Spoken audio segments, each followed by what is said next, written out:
নামাজ যদি প্রতিষ্ঠিত হতো সমাজের ভিতরে, তাহলে বেনামাজি খুঁজে পাওয়া যেত না। চাকরি করতে গেলে সেখানে নামাজ মানদণ্ড হয়ে যেত, নামাজ পড়ে কিনা তা দেখে নেওয়া হতো। বেনামাজি লোক পাওয়াই যেত না যদি প্রতিষ্ঠিত থাকতো। নামাজ আমাদেরকে বড় রকমের শিক্ষা দেয়। কি শিক্ষা দেয়?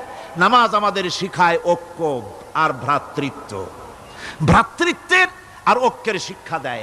এক নেতার আনুগত্য করা শিখায়। জামাত যত বড় হোক, ইমাম হবে কয়জন? একজন ইমাম হবে। আর এই ইমাম মানে কি? নেতা। ইমাম মানে কি?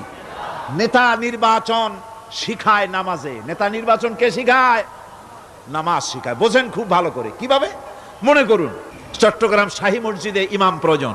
এখন সেই ইমাম নেওয়ার জন্য ইন্টারভিউ কল করা হলো।